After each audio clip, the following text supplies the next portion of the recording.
Olá a todos, aqui é o professor Paulo Roberto e hoje nós vamos dar continuidade com a nossa série de estudos sobre Roma, ok? A gente já viu sobre a formação de Roma, agora a monarquia romana, depois a gente vai ver a República e o Império Romano, ok? Então vamos dar uma olhadinha com a nossa pergunta inicial, que é: você acha que um rei deve ter poder absoluto ou o povo também deveria decidir o futuro de uma cidade? O que você acha?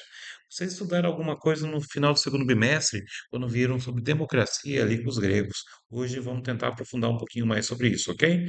Mas antes disso, vamos dar uma olhadinha nesse mapa. Aí o que vocês estão vendo é a Península Itálica, com vários povos, etruscos, celtas, umbros, os romanos ali, samitas, messapios, iapúlios, idiotas, italiotas, gregos, cartaginenses, sardos, vários povos que ali vão estar formando em algum momento ali parte de Roma, ok? Mas vamos dar uma olhada mais nessa outra imagem que está aí no slide, que a gente repara o seguinte: há três cores, uma cor verde, outra amarela e outra um vermelho mais alaranjado ali.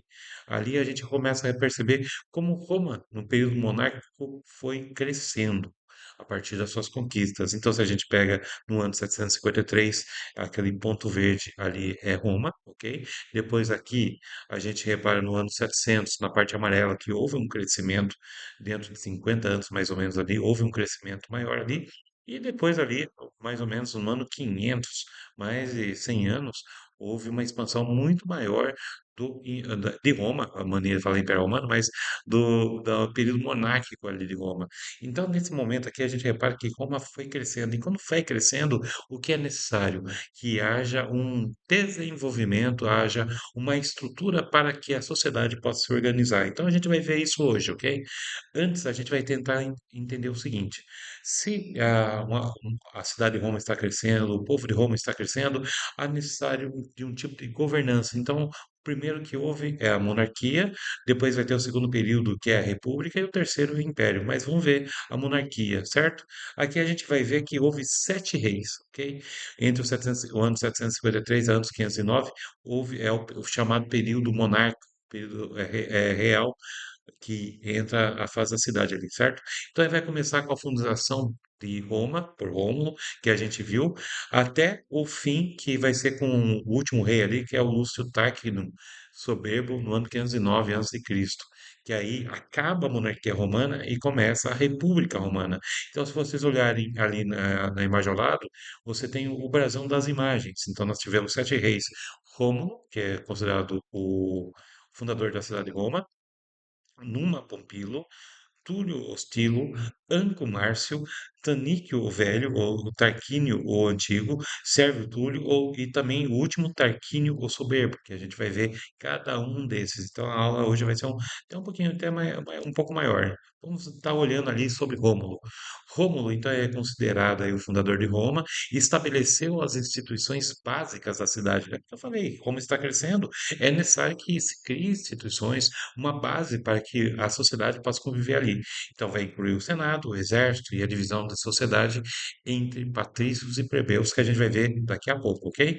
Depois, ali no final do ano 716 a.C., ali no ano 715, começa a surgir Numa Pompílio. Ele é de origem sabina, era um outro povo ali da região da Península Itálica e é reconhecido por estabelecer instituições religiosas, a crença ali, a religião, pelo menos em Roma, incluindo o culto à Vesta e o cargo de pontífice máximo, que tudo é baseado nas religiões ali, certo?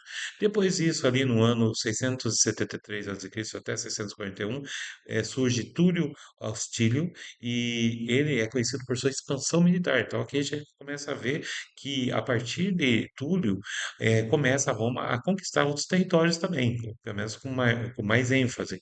Vai conquistando a cidade vizinha de Alba Longa e expandindo o território romano. Ele também construiu a Cúria Hostília, que a gente vai ver depois, e a sede do Senado. Então, repare que cada um desses reis ele tem uma importância dentro ali da Constituição de Roma, certo? Como instituição.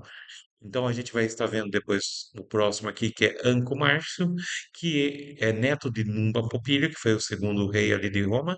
Então ele construiu a primeira ponte sobre o rio Tibre. Lembre-se da importância dos rios que você já chegaram a estudar, certo? No primeiro bimestre e começo do segundo. Mas no segundo bimestre.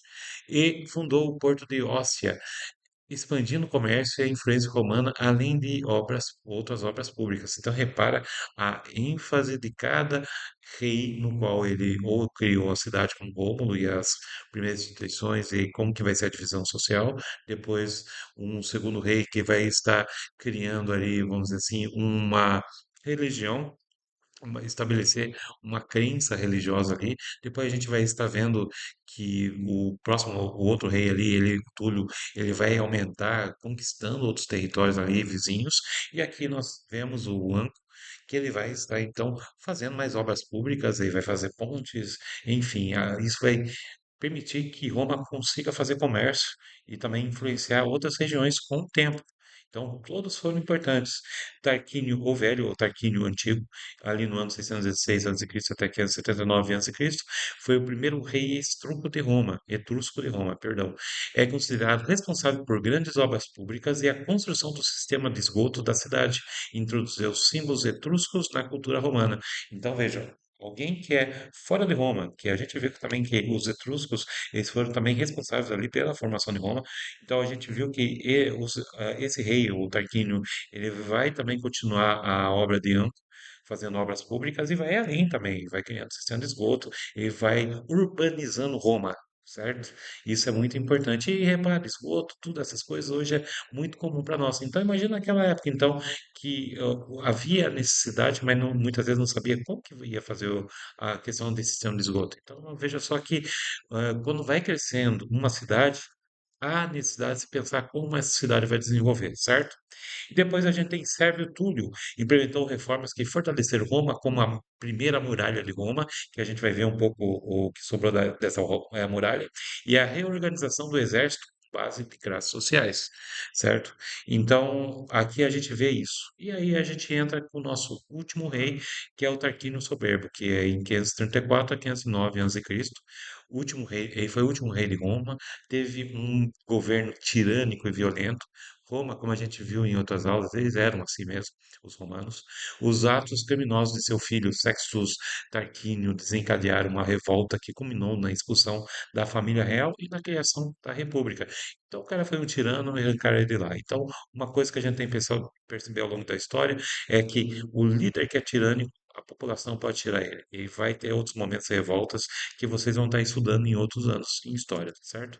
E veja só, voltando para Sérvio Túlio, ali no ano 579, vocês estão vendo aí a muralha de Seviana, certo? Ele veio ali do século 4, 4 antes, 6 anos de Cristo, tinha até 10 metros de altura, 3,6 metros de espessura e 11 quilômetros de extensão, com um trecho preservado diante da estação termina em Roma atualmente. Então, se alguém tiver chance de ir em Roma, vai poder ver essa antiguidade, essa obra aí do sítio arqueológico, tá bom?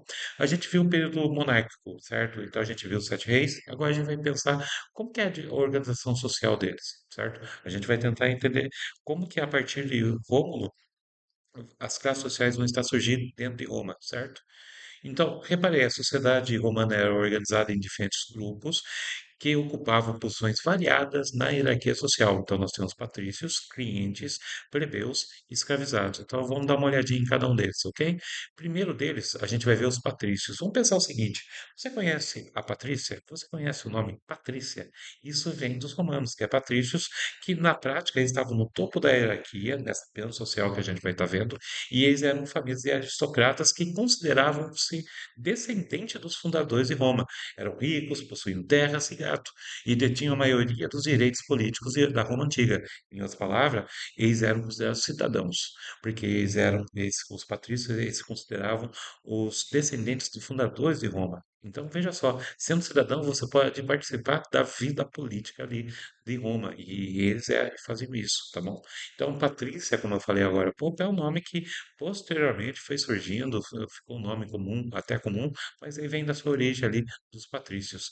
Depois nós temos os clientes, que a gente entende como cliente, é aquela pessoa que tem um comércio e tem vários clientes, mas aqui os clientes eram pessoas ou famílias que se ligavam a um patrício. Então é como se se fosse patrocinado por eles. Tinha uma relação ali de dependência mútua. Eles prestavam serviços aos patrícios, aos cidadãos ali, em troca de proteção e ajuda.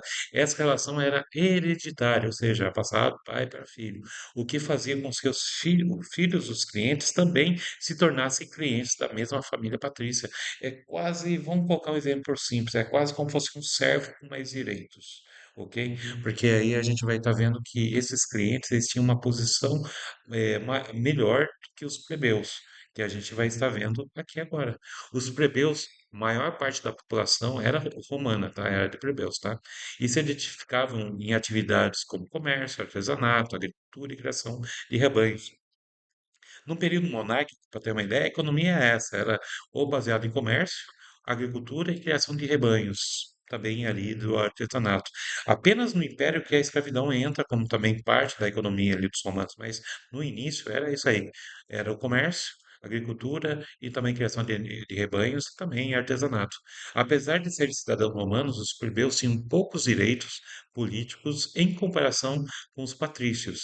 Muitas das vezes enfrentavam dificuldades econômicas e lutavam por maior participação política, que vai haver muitas confusões quanto a isso, certo?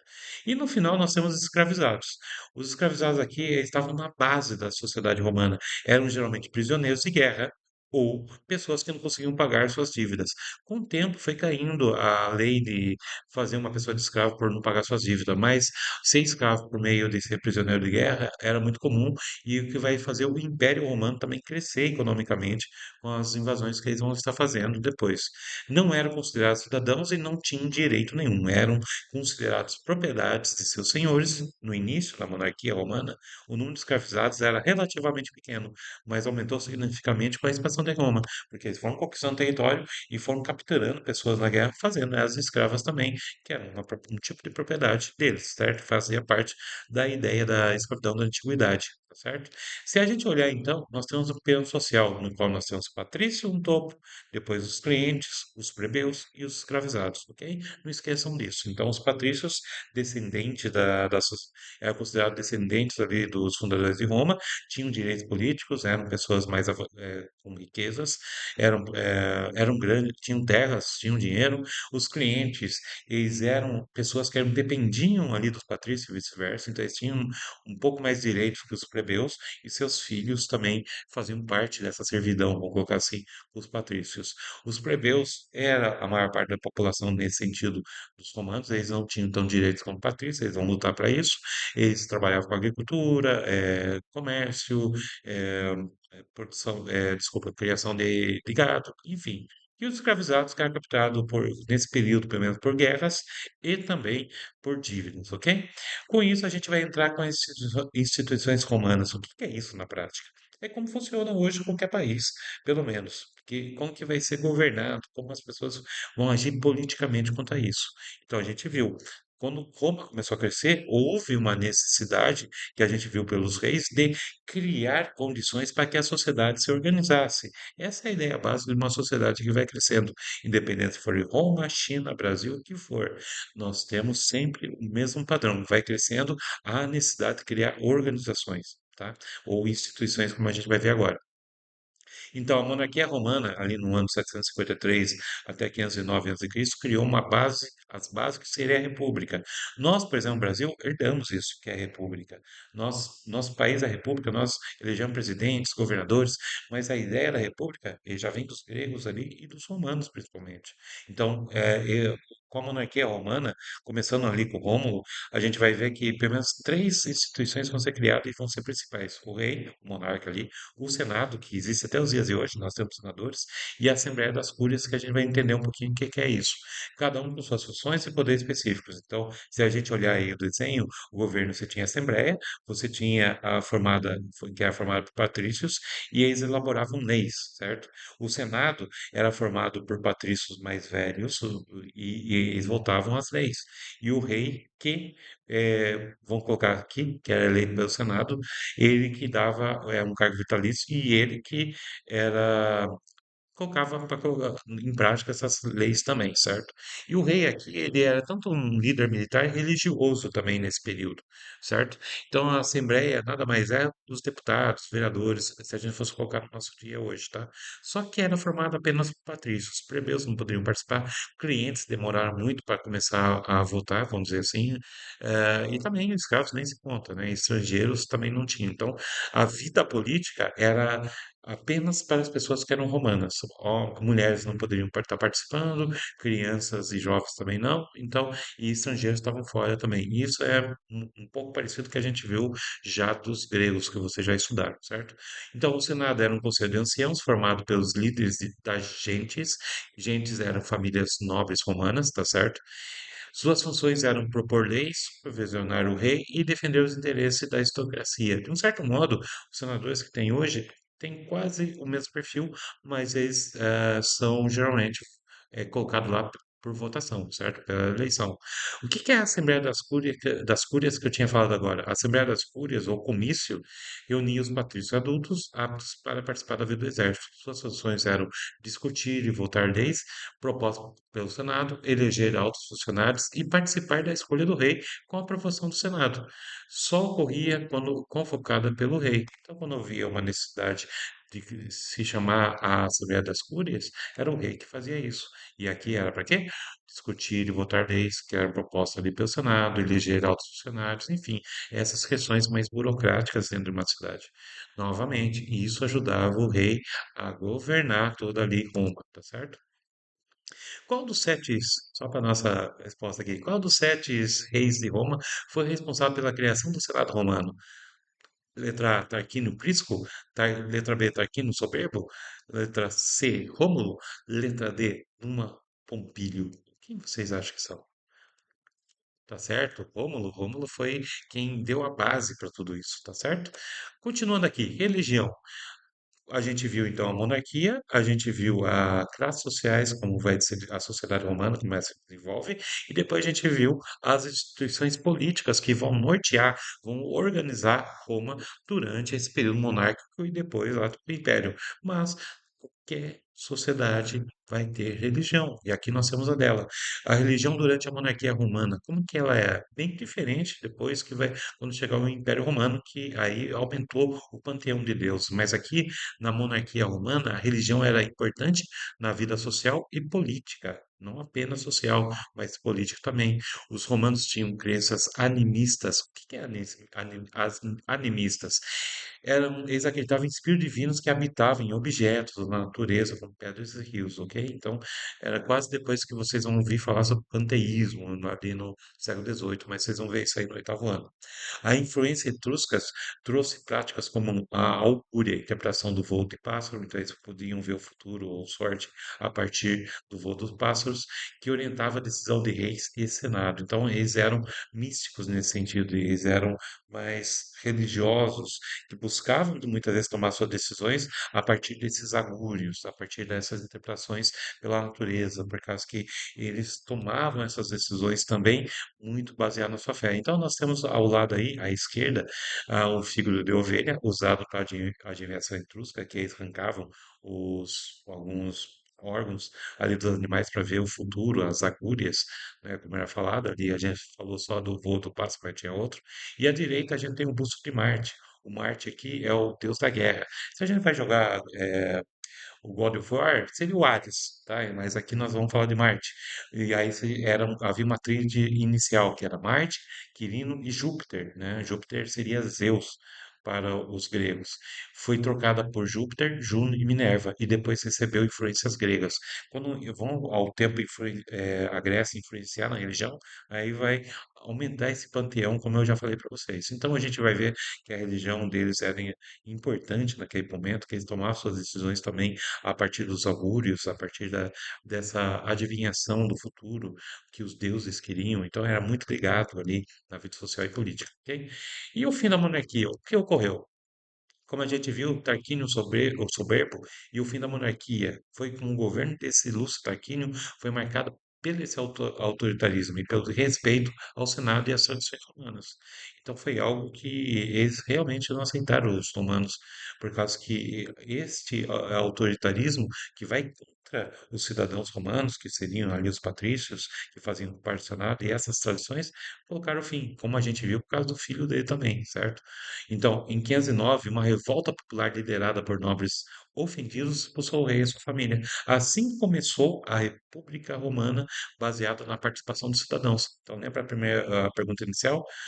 Então, é só um rei para governar o povo, ou os cidadãos nesse sentido?